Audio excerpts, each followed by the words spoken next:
Here at a closed-door deposition related to the impeachment inquiry, but defied a congressional subpoena and instead spoke to reporters on Capitol Hill, where he defended his father, telling reporters, "My father was not financially involved in his business."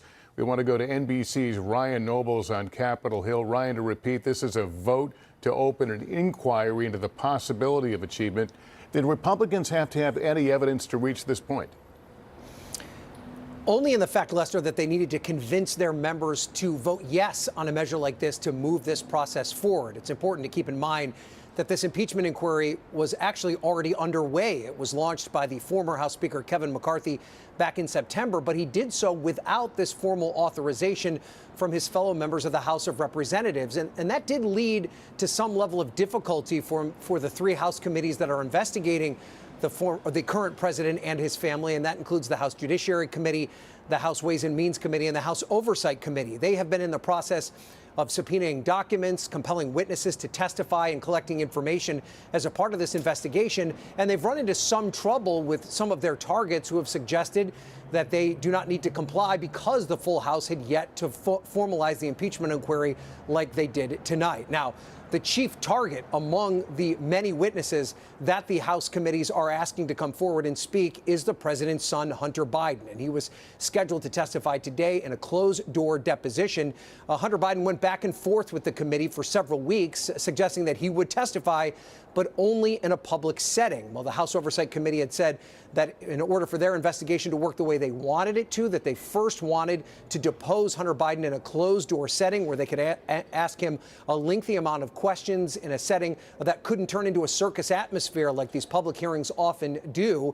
That wasn't good enough for Biden and his legal team, who in fact cited the fact that the impeachment inquiry had not been voted on by the entire House and said that they were not going to comply. Hunter Biden came here to Capitol Hill today, did not participate in this closed-door hearing, but instead gave a short statement, did not answer any reporter questions, and specifically denied that his father had any financial connection to his business dealings around the world or his legal practice. Now, the House Republicans have said that they are now willing to take the step of holding the president's son in contempt of Congress because of his unwillingness to comply with the subpoena. They will now have more legal weight to make that claim based on this authorization vote that just took place here tonight. Lester? All right, Ryan, we'll ask you to stand by. Let me bring in senior White House correspondent Gabe Gutierrez. He's at the White House. Gabe, any word from the president or his team reacting to the vote? Clearly, it appeared earlier in the day the numbers were there to carry this.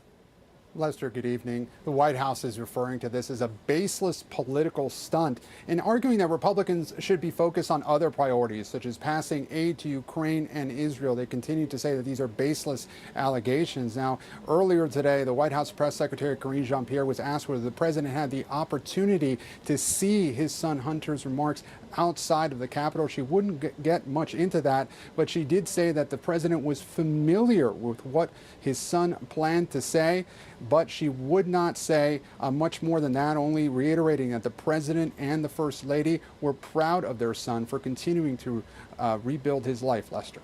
All right, Gabe Gutierrez at the White House. Thank you.